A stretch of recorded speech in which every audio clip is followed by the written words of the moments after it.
And how is everybody doing today? Hopefully everybody is doing well and amazing. We want to welcome you all to Hack the Future, AI, Metaverse, FinTech. And today's amazing conversation is going to be, are you being left behind? The triad of tomorrow's business. And we're going to be talking about all three, from AI to, of course, Metaverse and FinTech. It's not just going to be me and Tara talking. We got some amazing videos for you guys to check out and watch. So definitely stay tuned. We are making this as interactive as possible. We definitely want you all to come and visit us in the Hello Plaza in Metaverse that you can join from your cell phone. You can join from your laptop. You can join from your VR headsets if you have those. But most importantly, we want you guys to come and experience something different in the Metaverse and see this for yourself. This ain't no 2D Zoom. This ain't no Restream. This ain't a whole bunch of people showing up in, black boxes with circles with their picture. You can literally see me and Tara's lips moving, and we can interact in a completely different way than we can do in any other social audio room. And with that being said, love, how excited are you about for today's room? Well, howdy doody, Judy heads. It's so great to be here on a beautiful Tuesday, wherever you are. We're glad that you joined us. And today I'm excited to have this conversation because, it really is the breakdown of understanding the evolution of business. And a lot of times we are stuck in the everyday, got to get this done, got to get that done, the hustle and bustle and the hustle culture, as they talk about. And we don't stop and realize that technology is advancing. Technology is actually can make our life extremely easier within our personal life and our professional and business life. And we're not taking advantage of it because we are extremely busy, and that is done on purpose. So we're going to break all that conversation down. We're going to have a conversation as to, what is FinTech? What is AI? Why does it matter? How is it going to impact your business? As well as, we're going to talk about Metaverse, as, probably sprinkle a little bit of robotics in there too, But the beautiful thing is understanding how these systems that people are calling Web3 systems that you think are way, way out there, in reality, they're being implemented and you're using them already. So you too, my friends, need to implement them into your business. So we'll dive deeper into that today. But other than that, we have an amazing conversation lined up about take it away, Mr. Jones. We have an amazing conversation about how all of these things, are going to be going into business and being utilized into business. And we're going to share with you guys facts. We're going to share with you guys stats. But most importantly, what I want you guys to understand is that, when we talk about, the business landscape, it's shifting and it's unpredictable pace. And we have to understand that today's, choices determine whether you are leading or you get left behind. The future isn't waiting for you to catch up. It's not moving forward with or without you. Artificial intelligence, the metaverse, fintech are not just buzzwords. They're really, truly the pillars of tomorrow's business success. And so companies that are embracing this innovative skills, these innovative, technologies are going to scale faster. They're going to have deeper engagement. They're going to drive revenues in ways that traditional businesses just can't compete with. So the question isn't whether these technologies will reshape your industry. The question is whether you'll be ahead of these technologies, this wave, or will you struggle to keep up? And most importantly, the only way to future-proof your business is to commit to learning, adapting, and implementing these things now, which is why we do our amazing Hack the Future, Wisdom Wednesdays, and all the amazing other guests and people that we bring with this information. Because the truth is, you won't be left behind by technology.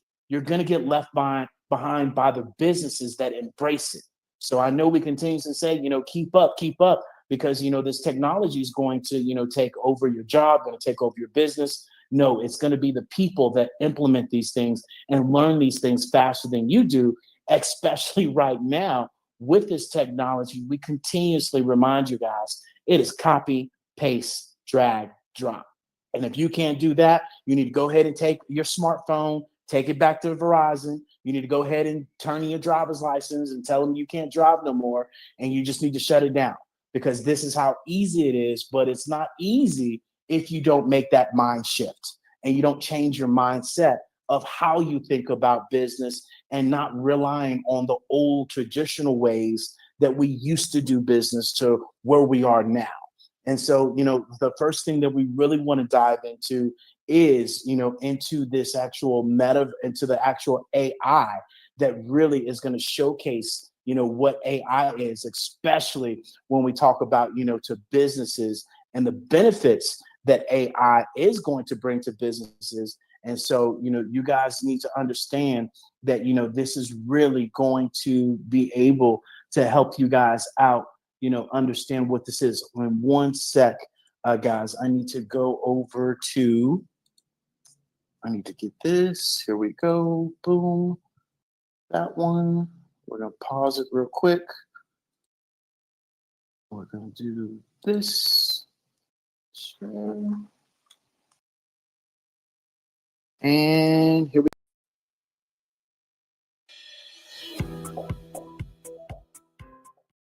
Hello and welcome to this video about the future of artificial intelligence in business. AI, or artificial intelligence, has been making headlines in recent years as it increasingly becomes integrated into various industries. According to a recent report, 4 to 5% of online marketers are investing more in YouTube over this year, more than any other marketing channel available to them. You see, AI is no longer just a distant dream or a science fiction fantasy. It is a reality that is already transforming the way businesses operate and creating new opportunities for growth and innovation. But AI isn't just limited to the world of marketing. It is also being used in customer service, supply chain management, and many other areas to automate tasks and make businesses more efficient. In this video, we'll be exploring the opportunities and challenges that AI presents for businesses as it continues to grow in importance and influence. Allow me to paint a picture of this exciting future for you.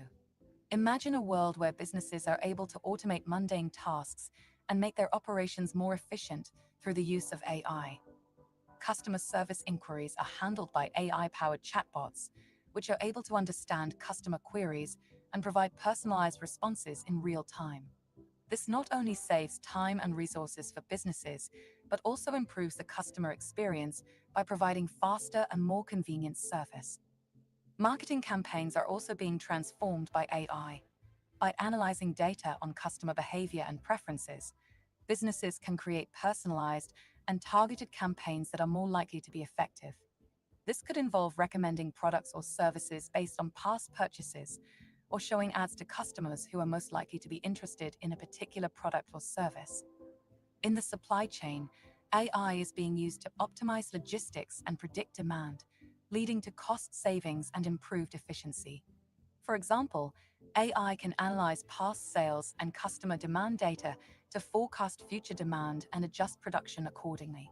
This can help businesses to avoid overstocking or understocking and to identify opportunities for cost savings. Another way that AI can help businesses is through predictive maintenance.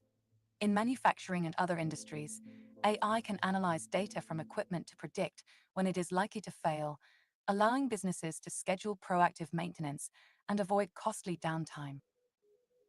AI can also be used to detect fraudulent activity by analyzing large amounts of data and identifying patterns that may indicate fraudulent activity. This can help businesses prevent financial losses and protect their customers. In the realm of HR, AI can streamline processes such as resume screening and employee onboarding, and help businesses identify and develop top talent by analyzing employee data and identifying patterns of success. In the healthcare industry, AI can be used to analyze patient data and identify personalized treatment options, leading to improved patient outcomes. But as promising as these developments are, this future is not without its challenges. As businesses adopt AI, they must also consider the impact on their employees and customers. Will there be job displacement, or will employees be able to adapt and learn new skills? How will businesses ensure that the use of AI is ethical and responsible, and that it serves the best interests of all stakeholders? These are essential questions that businesses must consider as they navigate the exciting, yet uncertain, future of AI in business. One of the main challenges that businesses will need to overcome as they adopt AI is the potential for job displacement. While AI has the potential to automate certain tasks and make businesses more efficient, it also raises concerns about the impact on employment. Some experts predict that AI could replace certain jobs or make them obsolete, leading to job losses and a need for employees to adapt and learn new skills. To mitigate the negative impacts of AI on employment, it is important for businesses to invest in employee training and upskilling. This could involve providing training on how to use new AI technologies, as well as helping employees to develop new skills that will be in demand in the future. It is also important for businesses to be transparent about their plans for AI adoption and to involve employees in the decision-making process so that they feel included and empowered to adapt to new technologies. Another challenge that businesses will need to consider is the ethical use of AI. As AI becomes more integrated into business operations, it is important to ensure that it is being used in a responsible and transparent manner. This could involve establishing clear policies on the use of AI, as well as considering the potential impacts on stakeholders such as employees, customers, and the wider community. However, as we have seen, the adoption of AI also presents a number of challenges that businesses will need to consider. From job displacement to ethical concerns, there are a number of issues that businesses will need to address as they adopt AI. Despite these challenges, I remain optimistic about the future of AI in business. By staying informed and finding ways to effectively integrate AI into their operations, businesses can harness the power of this technology to create a brighter future for all stakeholders. So as we wrap up our discussion, I encourage you to stay curious and keep learning about the exciting world of artificial intelligence in business. Thank you for joining me on this journey, and I hope that you have a better understanding of the opportunities and challenges that AI presents for the future of business. If you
AI is, you know, since we've had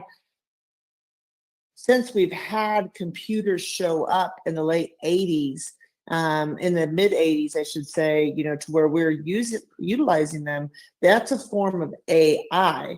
And we have to understand that this is not just because ChatGPT is something at the cusp of, you know, where everybody can utilize it now. It is, you know, really comes down to understanding how people are able to move forward and understand how AI is already at work. And yes, you can go in and you can, you know, super turbo your life, as they say, by, you know, being able to utilize more AI tools.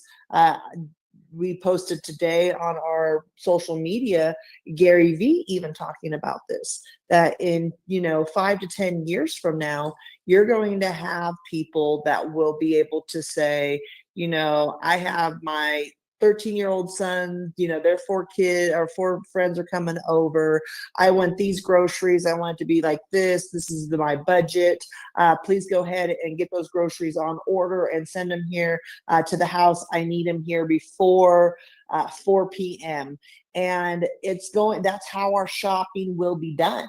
Right now, you already have, hey, Alexa, or hey, Siri, so that way you can prompt these AI tools to be able to assist you.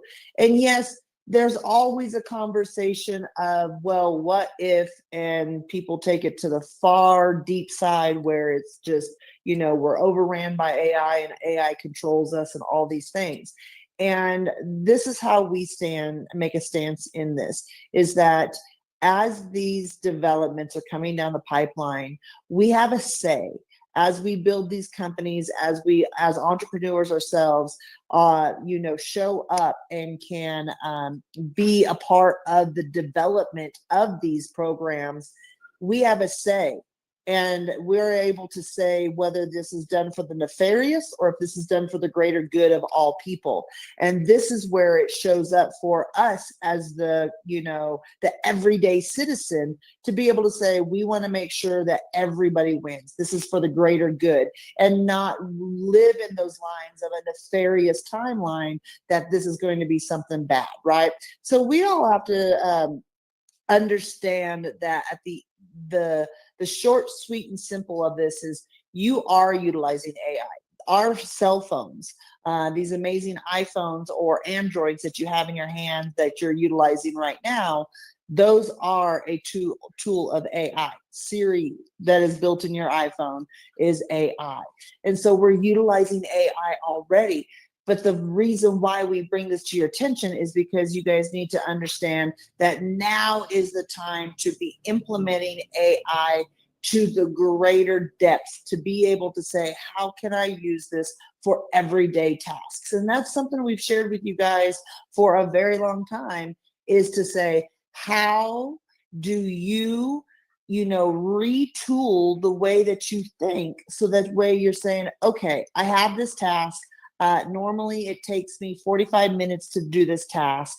Is there an AI tool or a method that I can use to be able to mitigate that time down to, you know, 5 minutes, down to 4 minutes, down to, you know, 10 minutes, whatever it is? Can AI, or is there an AI tool that can save you time? Because what most people do not realize is that they think they are chasing money.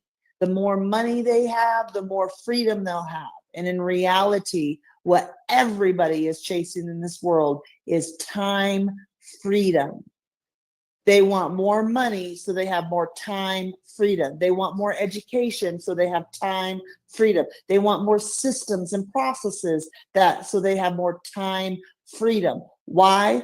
Because you want to have the freedom to do whatever you want with your time, and not have to sell your time and trade it for time and money.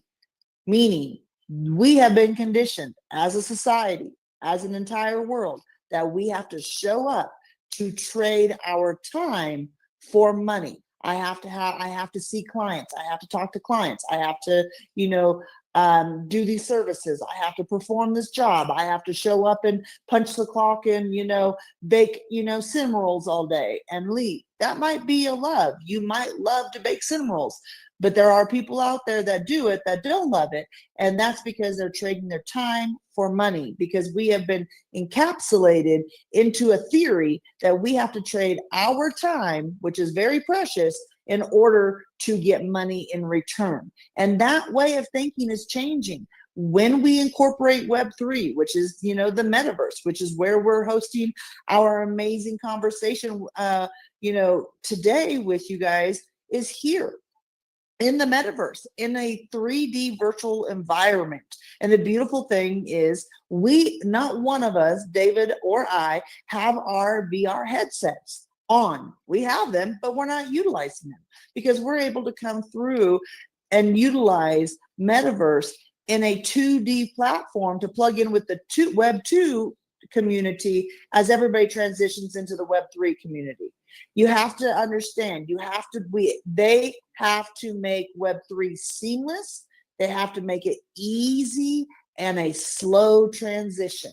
So the whole reason why we need to be interested in AI is to learn how AI can save our businesses time and money. And that, my friends, is the same that you have to learn with the retooling and the reskilling of your thought process to incorporate these Web3 tools into your business like we have. And we have a laundry list of other things that we're excited to bring to you this year that is going to be Web3 based, but it's us utilizing our Web3 tools that are at our fingertips, so that way we can show you how easy it is, because a lot of people think this takes a lot of time, it takes a lot of effort, it takes a lot of money and resources and tools or skill set that you don't have.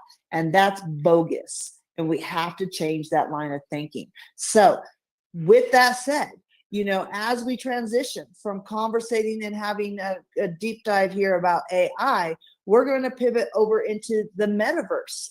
And, that's where I was sharing with you guys that we're already in the Metaverse. You see this right now as we're speaking to you live from the Metaverse. And the beautiful thing about that is that if you were, sitting right in front of me, if you're watching this live on your phone, you can see our lips move. You can see that the little icon above my head that shares my name is lighting up as I speak with a voice recognition bulb. So that way you guys understand, oh, that's the person that's talking.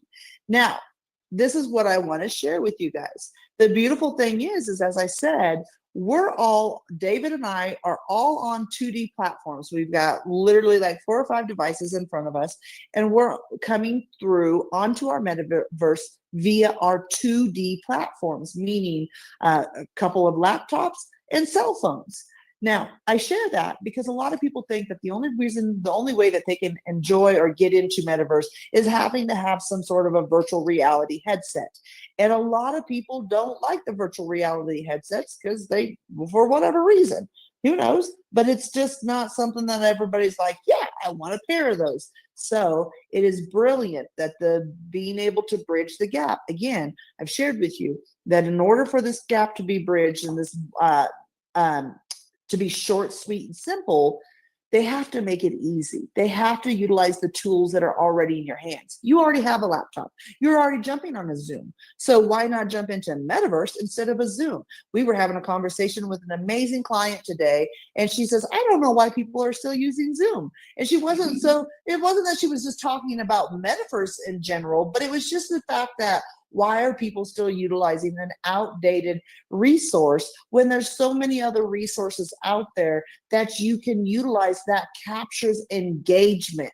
We just posted an amazing post on our social media that shared with you guys that social media only captures roughly 9 seconds of your time, of your attention span, roughly. I use the word roughly loosely, guys, because let's all be honest. How many of you stay for about 2 or 3 seconds and you're like, scroll, I'm not interested, or, anybody who doesn't like snakes and a snake pops up on their feed, they're instantly scrolling, right? Like you don't even have 9 seconds engagement on some of this. But what people don't realize is that virtual reality spaces, i.e. the metaverse, like the Hello Plaza that we are coming live to you guys from, we here are able to, be fully immersive without having to be on our VR headsets, and that's the biggest thing. And you get 9 minutes of engagement because of it's different. People are like, oh, wait, there's a talking avatar. There's another talking avatar. And if we, go out into the larger portion of our studio here within the Hello Plaza, we have a whole screen that can be playing a video while we're talking. That's where we've come from you guys a multitude of times. And really, at the end of the day, this is just us being able to share different aspects, different features that the metaverse can bring forward. And a lot of times people don't realize that because it's visually engaging, and that's the biggest thing. Visual engagement is what keeps your people engaged for a long-term session. So show up and utilize something like this. Be able to host your next Zoom meeting into the metaverse. Be able to host your next fireside chat, your podcast, heck, we hosted the Super Bowl party in here. Do you know how amazing it was to be able to throw up the Super Bowl? We didn't have to worry about cooking no food for anybody coming over. We didn't have to worry about cleaning the house for people to come over. We didn't have to worry about any of that. And we were able to sit there and associate and have conversations when the game wasn't on, when those important commercials on, or when that fire, amazing halftime show wasn't going. But we were able to have live conversations with people that were in here. And this was beautiful because at that point, we made sure, who hates going to a football party and everybody's talking, and you're like, shh, I'm trying to hear the commercials. Well, you should have stayed home because everybody at the party is not here for you to hear the commercials, right? And someone's over there chomping on the bones and you're like, man, I need to give me some wings before they're gone. This is a great atmosphere to be able to showcase and bring community together. We had an amazing podcast. I should say, Hello Pivot Live last Thursday with Mr. Jason Wilson. And he does something really amazing that he's kind of getting back into, which is matchmaking within his community and helping his community kind of grow in that aspect. And it's something that he's done in the past, been very successful at it.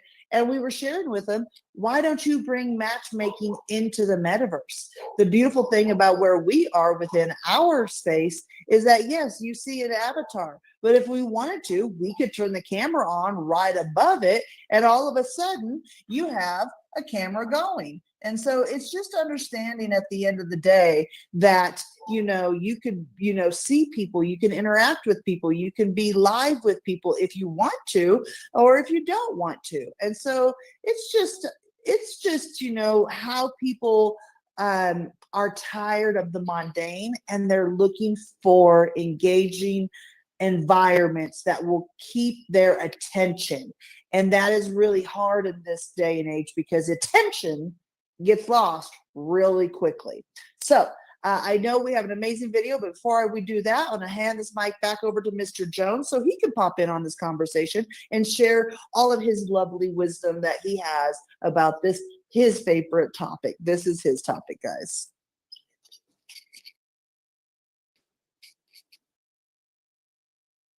Well, thank you, love. I appreciate it. The metaverse is the new internet. The metaverse allows us to step inside the internet and really allow us to experience something different.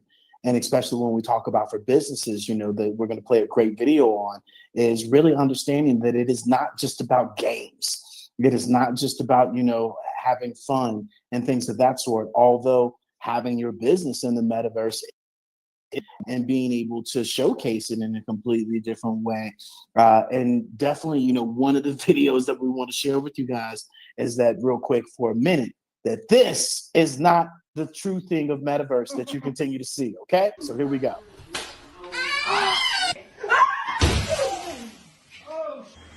Good, I'm done.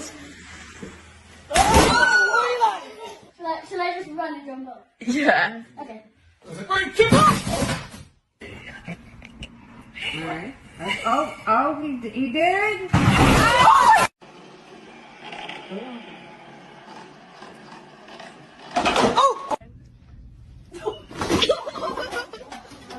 Crazy guys getting hit with a drill. Now look around.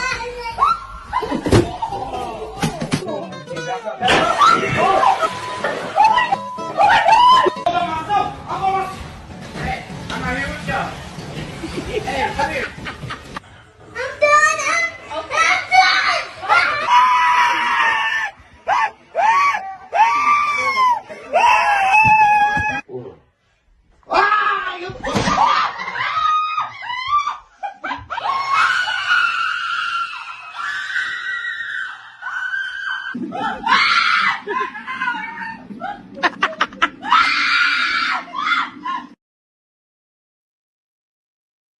So that, my friends, is definitely not all what Metaverse is about, where your grandma, your uncle, your brother, is diving or falling. If you utilize the VR headsets, and that's the one great thing about the Hello Plaza, that you guys don't have to deal with all of that. Number one, when you do put on the VR headsets, let me help you out. These people set these people up for failure, because you can put a boundary around how far you want people to go. And once you go out of that area, you literally are, being able to it goes back to the regular screen where you can see through the VR headsets, and you can tell, hey, I'm by the couch. Hey, I'm by this. So it literally gives you an indicator of where you need to be when we talk about, Metaverse for games and things of that sort. But what we want to pay attention to is what is Metaverse for business. So we're going to play. Inevitably be confronted by a host of new technologies that will improve our efficiency, alter our relationships, and perhaps even challenge our perception of what it means to be human. One of these technologies could be the Metaverse. The futuristic concept is evolving and has recently gained huge traction in the tech sector. What is the Metaverse? The Metaverse term itself was coined by author Neil Stephenson in his 1992 science fiction book Snow Crash, where humans represented as avatars interact in a 3D world. It is expected to be a digital infrastructure, much like the internet, requiring different types of software and enterprising developers. We've caught glimpses of Hollywood's version of the Metaverse, a hero walking down a busy street with digital ads swirling in the air, while CGI villains lurk in shadows. In real life, it could be you, sitting at home, using a watch or glasses to turn your living room into a virtual version of our actual world. In the Metaverse, you can go to school, go to work, play games, watch concerts, browse store shelves, and much more without ever leaving your home. If the internet is two-dimensional, text and images on flat screens, think of the Metaverse as three-dimensional and multi-sensory, including touch. The Metaverse has become increasingly popular around the world due to there being an endless amount of possibilities to who a person can be and what they can do in them. The lure of escapism is one of the main drivers of the Metaverse, just like the internet. But Facebook and other private companies appear set on defining and perhaps owning the Metaverse for themselves. If the concept can be actualized, it is expected to be as transformative to society and industry as the mobile phone. Growing access to 5G can support the ongoing development of the Metaverse. 5G will open up a more immersive multi-sensory reality to stream across the internet, including touch and even taste and smell experiences. This capability opens a portal into a fully realized shared world for users, a robust mix of physical and digital realities. The Metaverse needs the speed and capabilities of the faster network to fully optimize futuristic applications and keep pushing progress. Constructing fully interactive 3D metaverses relies on heavy digital files, far denser than file types required for video or other content. With peak upload and download speeds significantly faster than 4G, 5G can handle these bigger files. Growing access to 5G can support the ongoing development of the metaverse by providing the speed and power that make it possible for digital worlds to function. Hardware companies are developing these 5G-ready devices. We are increasingly at the point where ultra-fast networks and drone machines that have artificial intelligence and machine vision embedded within them are letting us do new things. As people adopt 5G and the technologies that exploit all that it offers, a new virtual world is coming into view. Physical presence will continue to lose its importance in many professional and personal applications, even after the COVID-19 pandemic becomes a memory. What kind of economic impact can the metaverse have on the real world? The metaverse is expected to have a strong connection with the real-world economy and eventually become an extension of it. In other words, the metaverse will have the ability for companies and individuals to participate in economic activity in the same way they do today. Simply put, this means being able to build, trade, and invest in products, goods, and services. This week, there have been early indications of the potential size of the metaverse economy, with parcels of virtual land inside crypto-based metaverses Decentraland and Axie Infinity selling for more than $2 million.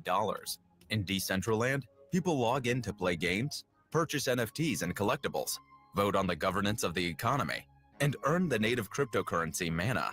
The creation of the metaverse will serve as a catalyst for the development of blockchain systems oriented towards decentralized governance, decentralized finance, and smart contracts in general. Some studies forecast over 50% of today's children will have jobs that don't exist yet.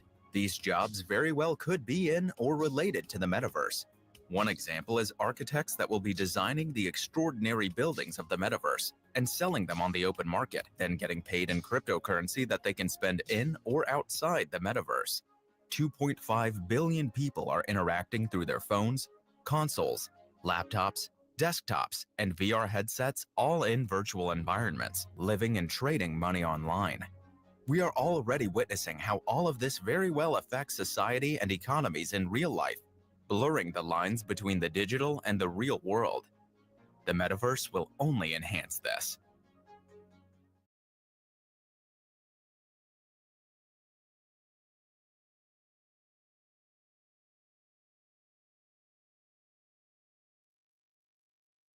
And there you go, guys. That is a little description about the metaverse. And, you know, as he was sharing that, a young man, about that, I was thinking back to a video I watched, I believe, a week or so ago in regards to Web3 components, and Web3 components being AI, metaverse, robotics, FinTech, aka cryptocurrency. And it's not also known as, it's just cryptocurrency falls with under the FinTech industry, right?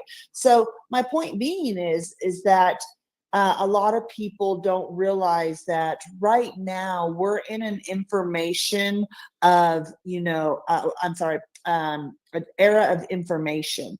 You know, the amount of information that comes out in one day is what used to be equivalent to 100 years. So what we got in the amount of information in 100 years, we now get at our fingertips on the internet. And we're moving over to Web3, which is the internet of value. And, you know, through that, you're going to be able to, you know, see spaces like this, for instance, in the metaverse, to where companies are already doing internal trainings of just their employees, of their, you know, whether they're quarterly trainings, yearly trainings, you know, monthly trainings, weekly trainings. They're already doing these trainings within the metaverse to be able to capture the attention and maintain and keep the attention of their trainees. And so that's big, because how many times have you guys been to a training and you're like, oh God, like you take something else to do while you're in training because you don't want to listen to the training. And so it comes down to understanding that engagement factor. People are bored with the old, with the 2D that we are moving away from. And people have to understand that when we move into this internet of value, which is where we're moving, and the, you know, metaverse and AI is all a part of that, the value that it's going to bring is authenticity. And what I mean by that is brands and businesses will be able to be authentic to who they are instead of, well, we have to do this because, and that's been what it's been for a very long time. We have to do this because that's what Coca-Cola, this is what Pepsi does, this is what, any other Nike, any other large brand that you think of, Adidas, this is what they do. So this is their marketing strategy. So we have to do it this way. And that is, people get tired of the same marketing strategy, just copy, pasted, repeated. And so what do you need to do? You need to change. You need to liven it up. You need to bring in innovation. And that's where Web3 and Metaverse like this, and what we come from a space, within our Hello Plaza, that this brings engagement and brings, enticement. It showcases something different. It allows you to be submersed. It allows you also to come in. By the way, if you want to join us when you're watching us, just go to the Hello LLC, THEHELLO LLC.io, and scroll down just a smidget, and you will see a button that says live events, and you can tap that button from your phone, from your laptop and computer, and come right on in, even a tablet. You do not have to have that headset.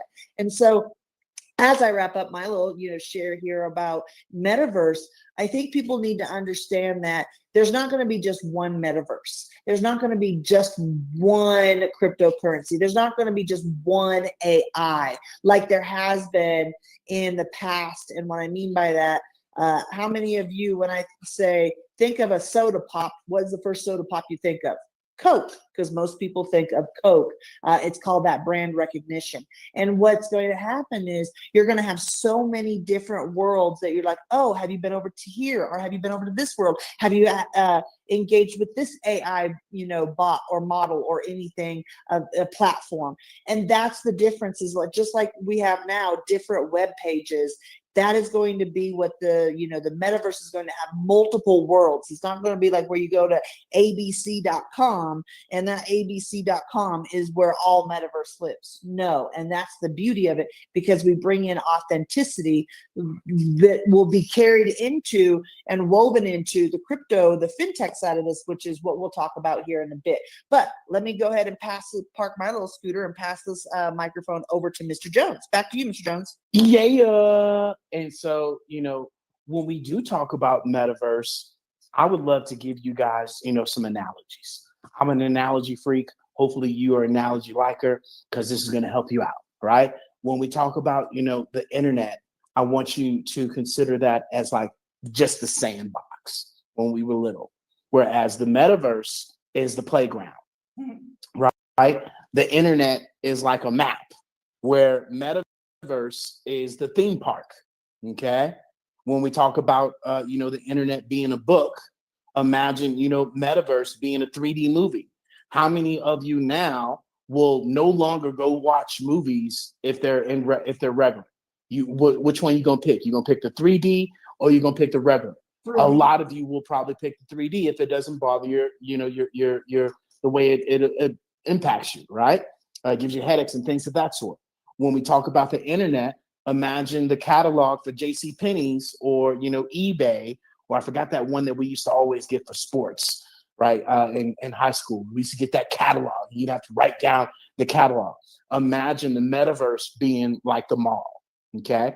Imagine the internet being the music playlist, whereas Metaverse is the concert. And speaking of, concerts, Biggie Smalls, he's gone and dead, but they've been doing concerts with him. Tupac, Post Malone, Ariana Grande, the ponytail chick. There's so many artists that have already taken advantage of utilizing the Metaverse. Travis Scott alone was able to hold a concert in the actual Metaverse and had about 4.5 million people join him live. Okay. They don't make stadiums with 4.5 million people, just to let you know. And so that allows him to cut over his overhead. No craziness that goes on like he had at Astroworld in Houston a couple of years ago. This allows his fans, which a lot of his fans want this immersive, environment. And those of you that are business owners, you have to understand that, you might not like it, but your customers and clients do like it.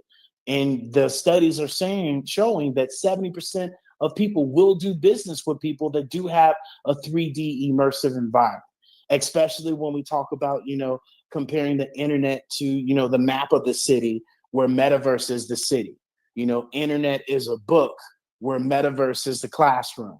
I don't know about that one. Internet, is a picture, of the arc, where, the actual Metaverse is, the roller coaster. And, when we talk about, the internet being a guide to the book to the zoo, where Metaverse is actually the zoo. So you definitely can tell the difference between the two. And that's why we encourage you guys to come and join us in the Metaverse, whether you're watching this live, whether you're watching it later. Go to the Hello LLC and boom, bang, bow. You are right in the Art Biz in a Box. That's more than a website.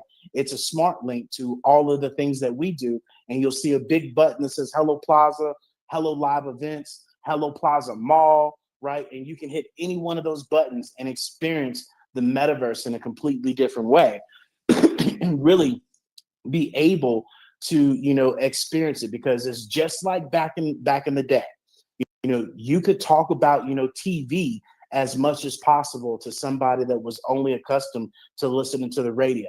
And until that person that listened to the radio went and watched TV, they could not, they couldn't fathom it. And right now, a lot of you, I know I can you explain television to somebody that doesn't know what television is? You probably can't. Just like we can't explain what the Metaverse is until you actually step foot in here, whether it be from your phone, whether it be from your laptop, whether it be from your iPad. And if you do have the VR headsets, you can come and join us that way as well. And so, this is something that we can beat up, until next week. But until you take a gander, until you actually get curious and not where, ooh, I want to go watch the NFL football game, or ooh, I want to go play Angry Birds, or ooh, I want to go play some shooting games, but really until you are a future forward thinking entrepreneur that we want to really attract and that we're talking to, for you to come in here and see how you can do your training, see how you can do your webinars, your Zoom, your actual, classes, your master classes, if you have a coaching program, whatever it is that you are doing now on your 2D platforms, this is something that you can definitely implement into your business. Did you have something you want to add, Love? Go ahead. Yeah, I think what a lot of people miss is that you will be forced to be within Web3.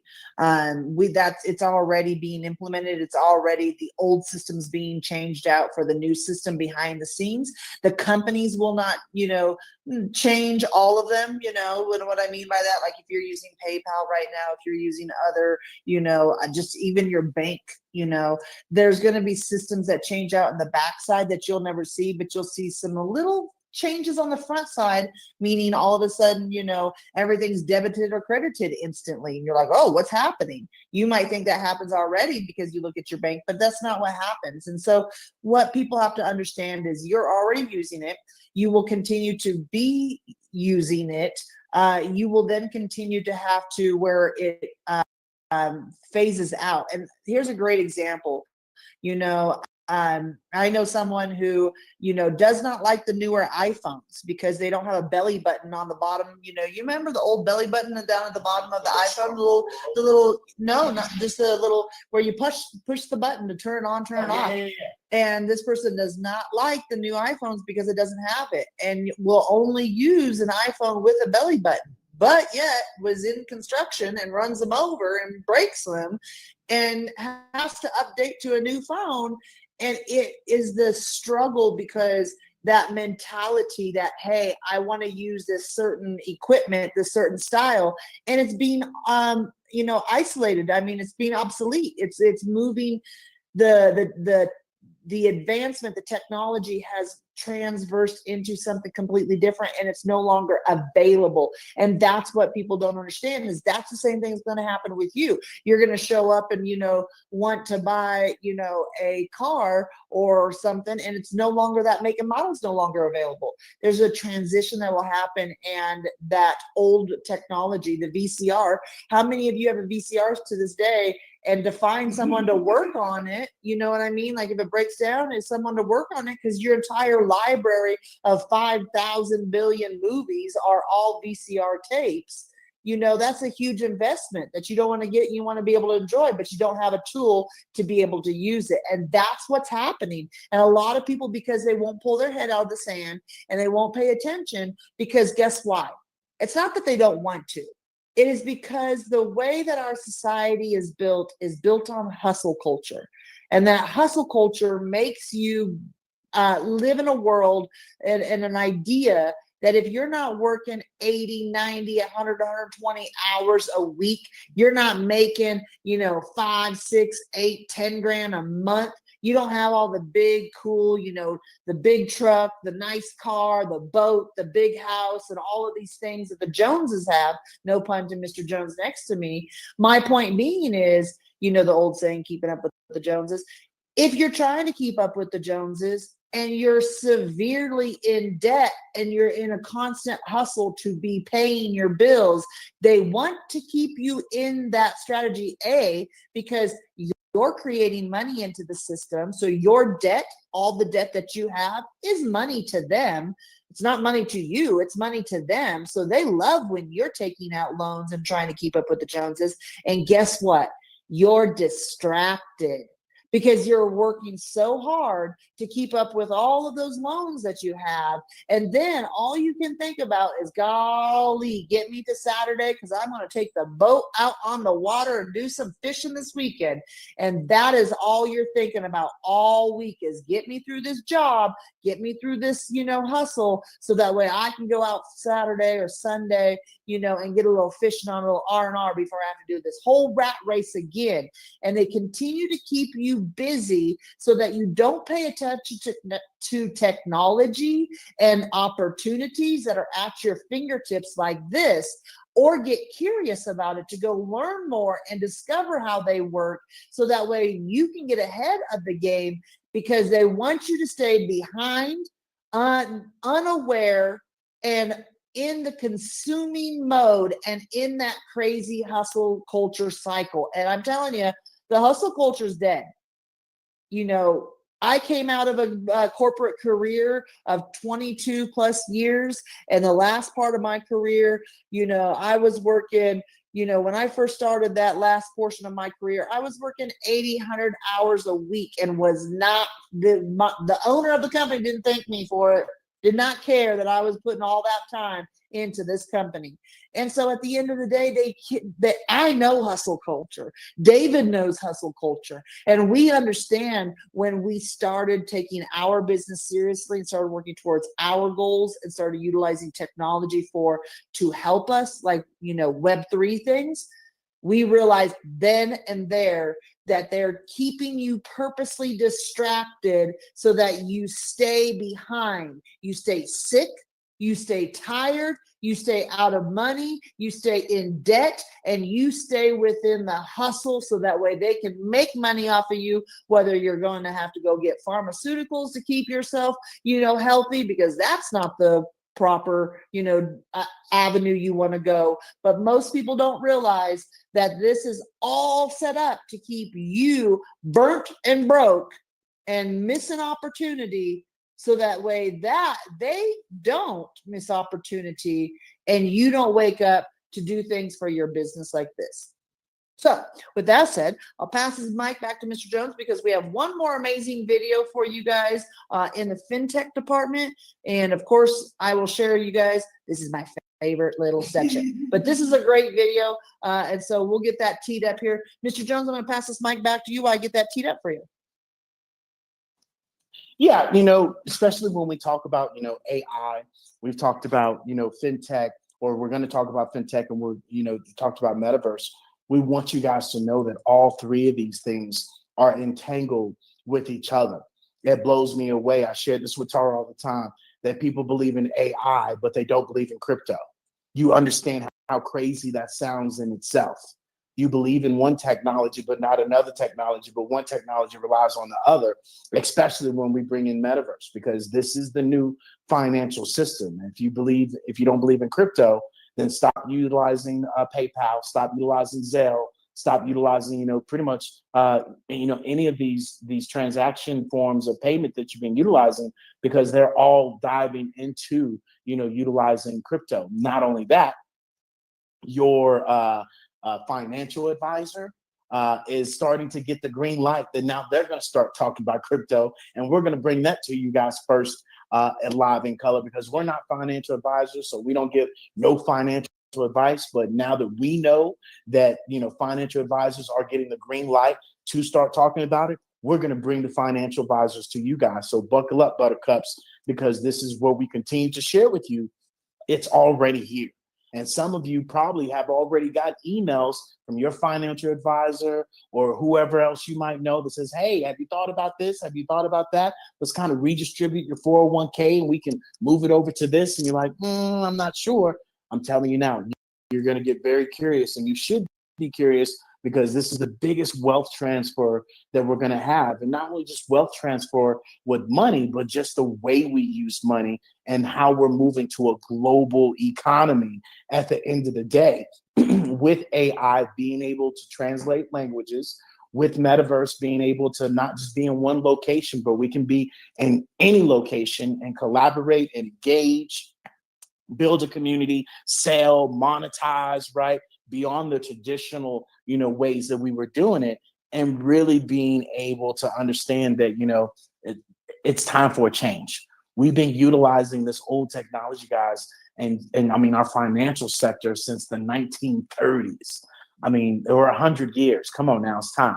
When we talk about social media and engagement, we've been utilizing MySpace and Facebook and Instagram and all and LinkedIn since the early 2000s. It's time to make a pivot. Just like we made a pivot from, that flip phone to BlackBerry to iPhone. This thing iPhone came out of nowhere, and it was like, hold on.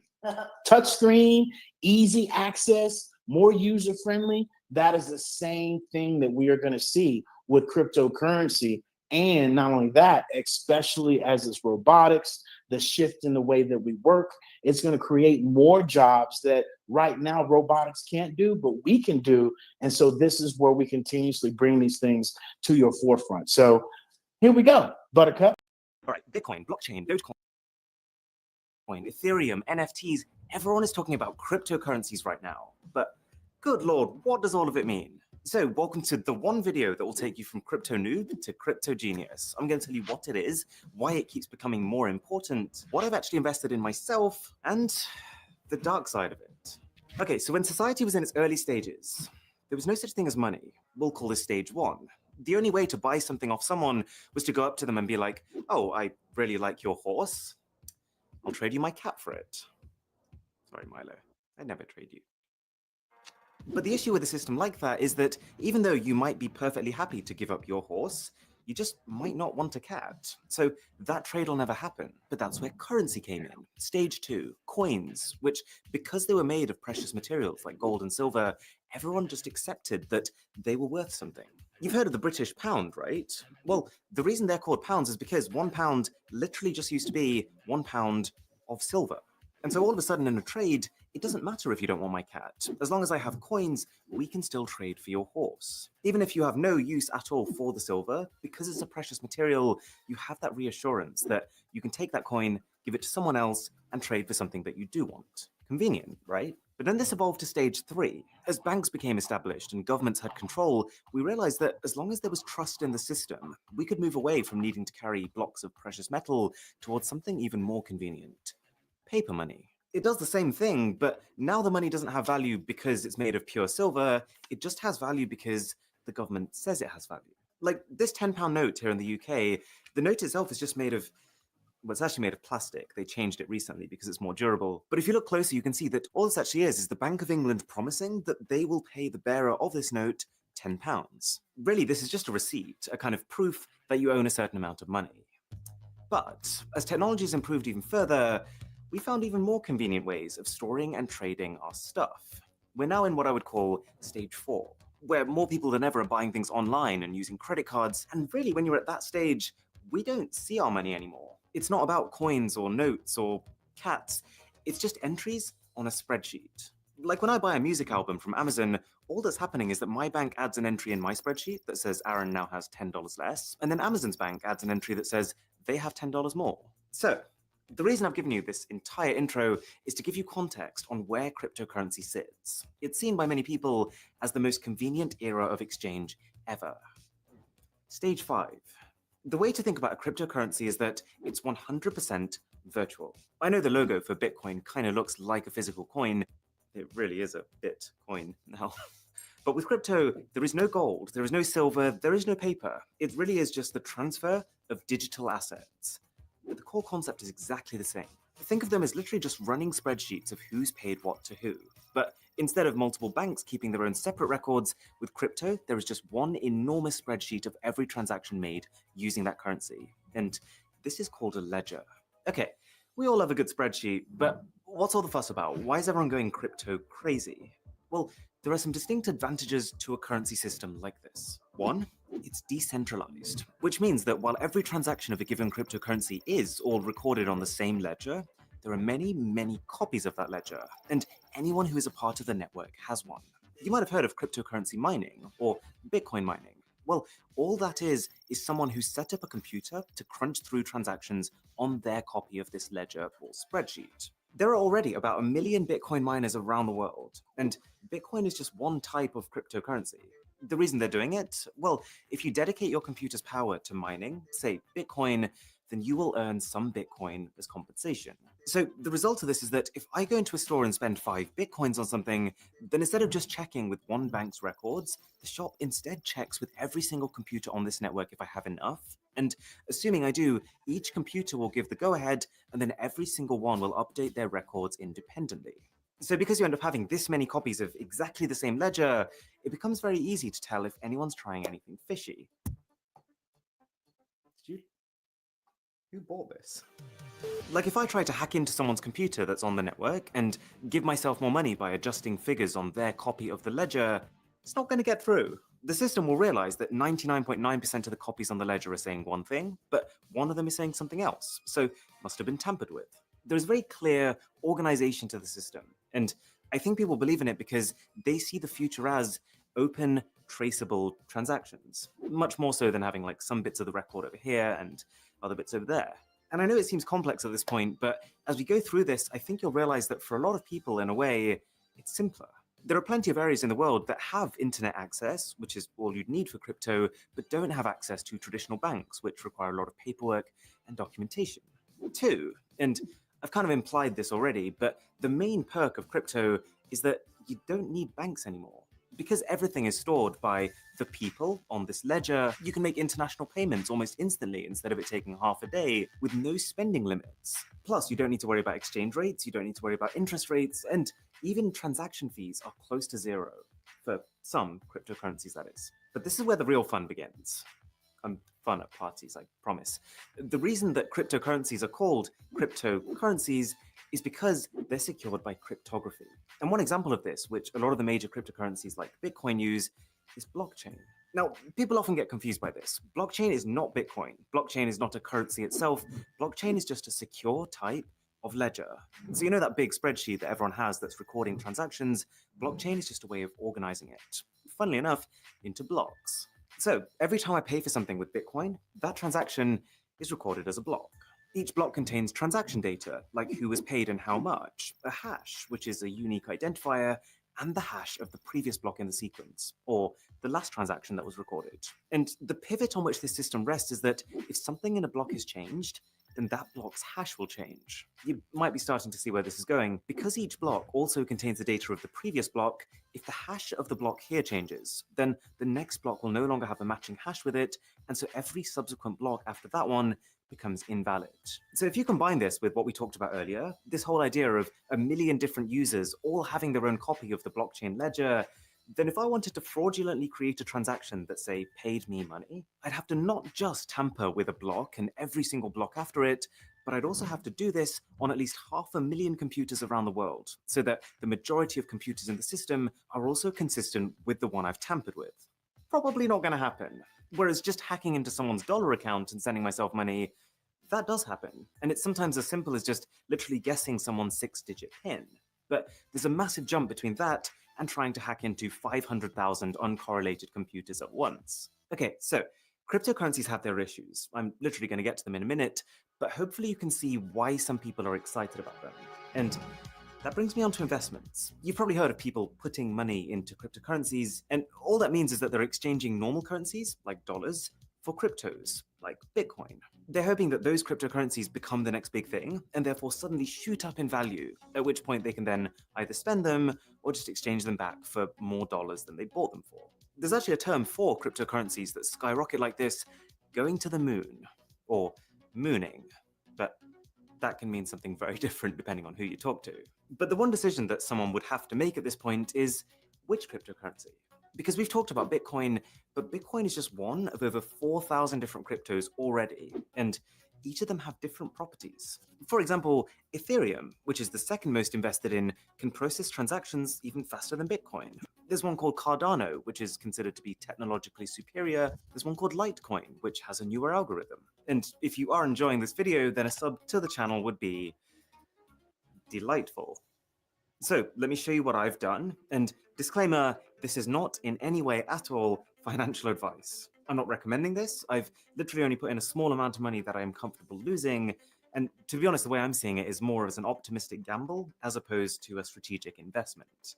The only thing that you absolutely should buy is one of these hats. Best purchase I've ever made. That is financial advice. So I've put 40% in Ethereum, 20% in Polygon, 20% in Cardano, 10% in Cartesi, and 10% in Litecoin.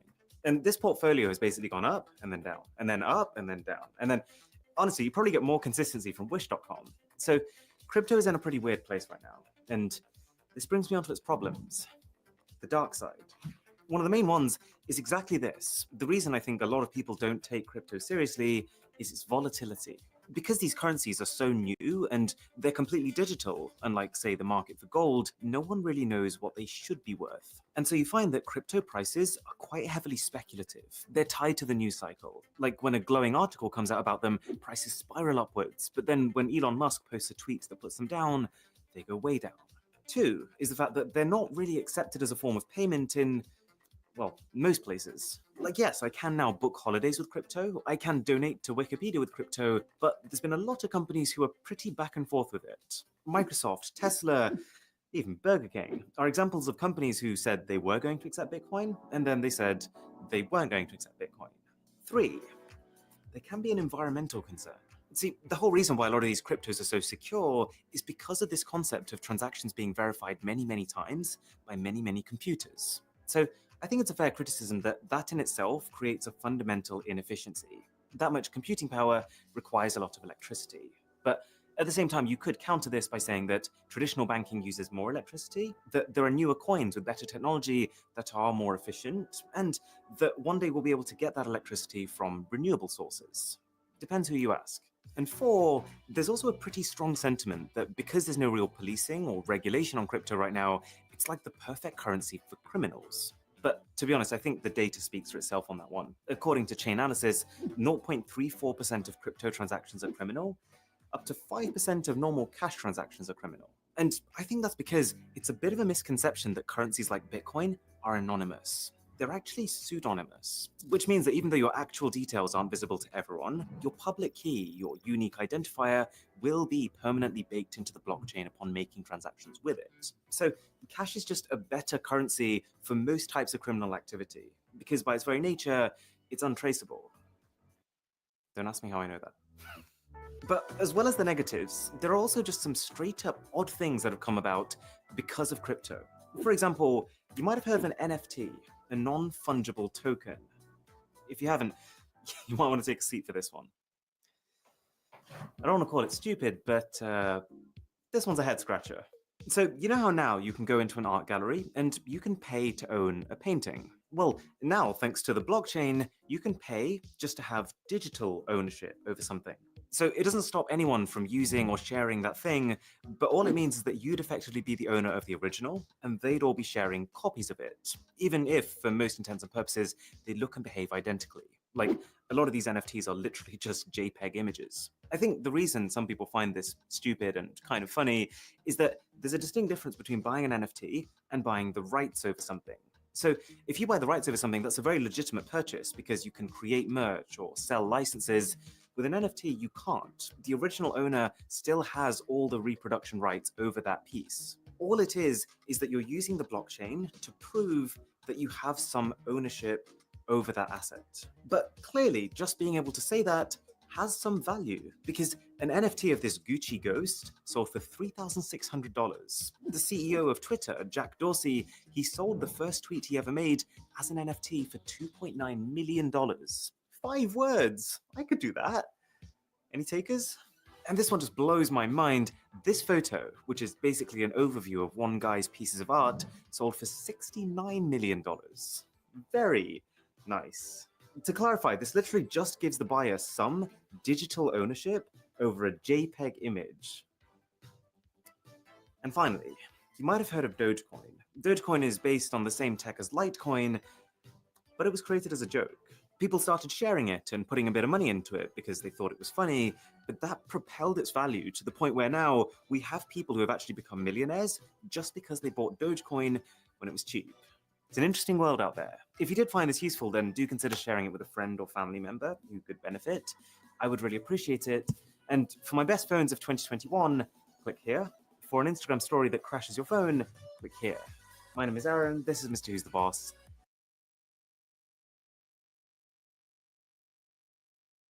And boom, ladies and gentlemen, that was a great overview of what crypto is, what the security of it is, why we've moved from one segment to the next, the safety of it, right? The energy behind it, the regulations. And this is, of course, one of the older videos. So I am 99.5% that Tara's going to straighten up some of these things, especially when we talk about energy and regulations, especially with the new administration in the office. But, you know, some things that I want to talk about is that when people talk about, you know, crypto this, crypto that, why would I want to do this? Well, why do people gamble on football games and basketball games and all these other games and they completely lose their money right there on the spot? But yet people aren't interested in investing. And especially when we talk about investing into crypto, we want you to understand that there is a thing such as meme coins, which is what he explained, compared to utility tokens. And we did a whole room on that, and we're not going to dig deep into that, but we definitely want you guys to understand that, you know, when we talk about crypto, when we talk about AI, when we talk about, you know, Metaverse, all 3 of these things come into hand to where you guys can come in here and talk and chat to our AI, you know, chat bot that we have, and that you can literally talk to it. You can even type to one of our chat bots. And so this in itself is where AI comes into place alone, to where you can talk to the AI. And then, you know, you also have where you can come and chat with our AI chat bot. So those of you that are in business, imagine people dropping into your space and you have an AI chatbot that's talking and knows everything about your business, customer service at its finest, engagement at its finest. Let's say you have something that you want to be able to purchase. You can be able to set it up to where people can be able to purchase and pay in cash or in cryptocurrencies or whatever you want to. And so this is how all 3 of these things are going to come in hand to when we make the pivot. And as we can continue to share with you guys, companies are already doing it, right? And when we talk about companies, we're talking about Nike, we're talking about Gucci, we're talking about Accenture, we're talking about, you know, Johnson & Johnson, we're talking about Amazon, we're talking about, you know, so many companies that you guys are utilizing right now. And some of you even that have been with Accenture, they've been training in there. They've been doing, the virtual, webinars, and even the CES is talking about doing, their actual events in Metaverse. And that was one of the huge things that was talked about in the CES, the Consumer Electronics Show that happens in Vegas every single year. And you guys, just need to understand that, buckle up to be able to really, comprehend that, the future's already here. And it's really up to you to be able to make that pivot and to make that that learning curve, just like you learned about, Zoom, just like you learned how to go from the BlackBerry to the iPhone. This is the next, phase of how this is all going to work. And we want you guys to really be able to understand the gravity of how this, is all going to work. And so, with that being said, I would love for you guys to, dive into the metaverse and come in and share. And, Tara Love, do you have anything you want to add on top of this, especially when we talk about the energy and regulation? Yeah, absolutely. So, the beautiful thing that comes down is that the video that we were just watching was a little older. It was a couple years old, and things have changed. And so, just to kind of keep you, it's still a great video. Because at the end of the day, you have the ability for the understanding, the foundation to show up, right? However, what you don't know is that the conversation around regulations has changed. The conversation around like what NFTs are going to be has changed. The conversation around the mass adoption for everybody else to kind of, get on board and start utilizing this and start understanding it has changed. That whole conversation is completely out the door. The basics of what he shared, what it is, what it does, how it moves, is exactly still the same. But we now have entered an era where we have, within the United States, an administration that is pro Web3. And that means that they are going to bring innovation into the United States through Web3. That is why, we don't talk, again, we do not talk politics on this channel, but this is why you're starting to see these different things. AI is starting to come hot and heavy. Cryptocurrency and FinTechs are coming hot and heavy with the regulations. This is all comes down to the fact that it's already been in use. However, it has not been a regulated market. And so because it hasn't been regulated, that means the big boys, the institutions, the top 5 brands that run and use everything, run and own everything within the United States can't use it because there's not federal regulations around it. That's changing. There are different groups and teams that have been appointed that are starting to work on drafting these regulations and getting them in so that they can go through the process of getting a clear set of rules so that everybody can start to play the game. Now, that doesn't mean that you can't, be within this space because it's not regulated. And a lot of times within the states, people hear, oh, it's not regulated. I don't want to be in that space because I'm going to get in trouble. And that's not at all the case. What is the case is that this will mean that the big boys that already have all of these. So what you see right now are the problem solvers that have solved a problem. They've created a solution. They now bring it to market through a business or a company.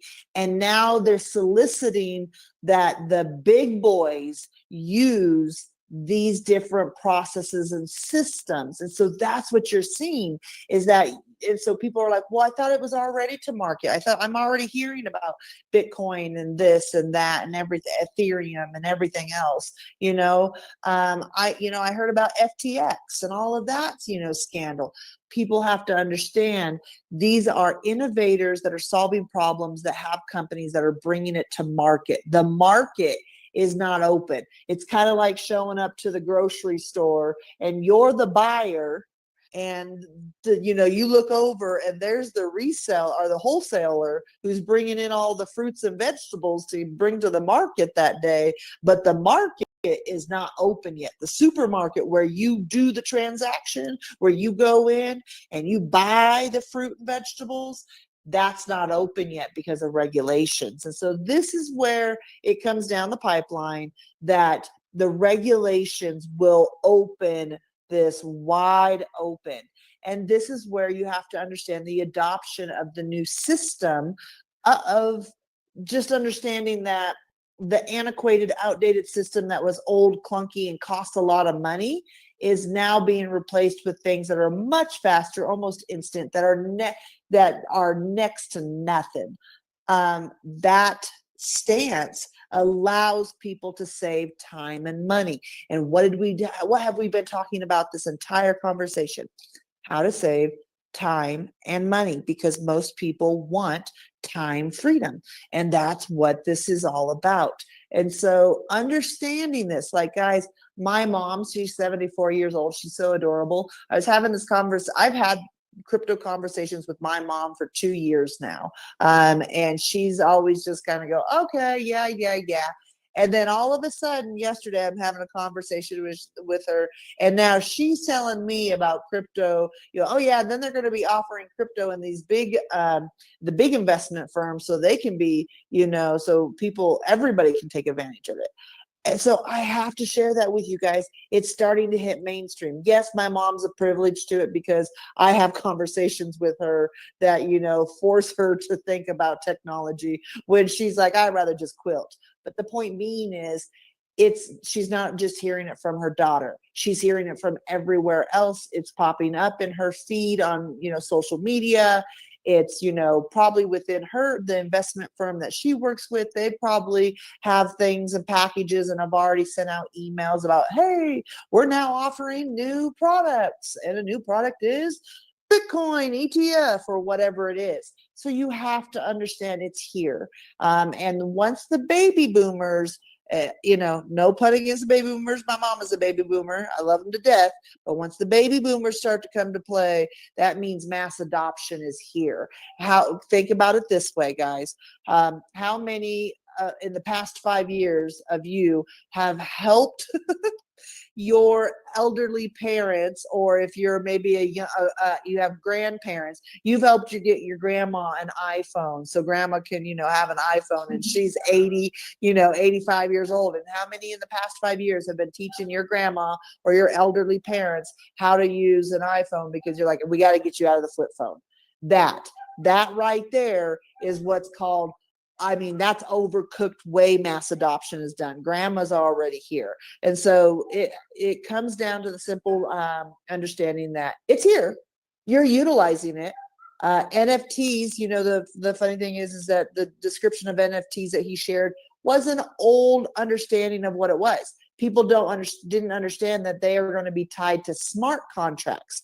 And these smart contracts are going to allow people to associate ownership of their home, of their property, to a smart contract. And anytime you want to sell, you just put that smart contract up for sale, and whoever buys it, it's, once they provide the funds and the funding has been completed, they get a smart contract that has been completely changed over into their name and everything, and there's no paperwork. How many of you have went in to buy a house and there is tons of paperwork that you have to buy? David and I, when we bought our house, I have been in a couple signings. I bought a couple houses. I've been through it. I understood there's a lot of paperwork. You should have seen David's eyes when we signed. He was like, Jiminy Cricket. My thoughts exactly, was how many trees did we kill here today? And so that is no longer going to be the factor. You're going to no longer use signatures. You're going to have a digital signature that is going to be tied to your biometrics that will be utilized to authorize these contracts. So nobody will now be able to come in and be like, forge a signature. How many of you listening, especially you Gen Xers and older millennials, have forged your parents' signature when you needed a note for school? I know my mom already knows this, but I forged my mom and my dad's signature. Back card support. Oh, see, I never had that problem. I was a good little angel. I was a 4.0 student, but Mr. Jones over here, actually, I was like a 3.8 student. But anyways, Mr. Jones over here would forge his things. What I would forge the signatures on was I would forget to get my parents' signatures on the permission slip to go on the field trips. And dad would be sleeping and it's like, oh heck no, I'm not waking dad up because he works nights. So I would call mom when she'd get to the office because she'd already be at the office by the time I was getting ready to leave school. I'm like, Mom, I forgot. She's like, just sign my name. And I'm like, okay, thanks. She's like, you got money to get a Lunchable at the, yep, let's go. So anyways, that's no longer going to happen, guys. You know, as I tell my little stories there, that's no longer going to be the case. We are going to be a digital ID. Now your parents' biometrics are going to have to be scanned in order for you to get out of being tardy at school. Point being is this system's changing. You're already utilizing PayPal, Stripe, any of these Cash App, Venmos. Those are all Web 2 payment system processors that have now implemented Web 3 into them, and they're showing you it's instant. The backside is not completely instant yet, but that's what they're changing with this Web 3. So as we wrap up this amazing conversation, I'm going to hand this microphone back to Mr. Jones so we can go ahead and close out. And so, do you have any closing remarks before we go wrap this up? No, I do not. I love it. So with that said, you know the drill. Love, Kindness, integrity, but most importantly, commitment, and consistency. until next time. Toodles! Hasta luego, guys. See you next time.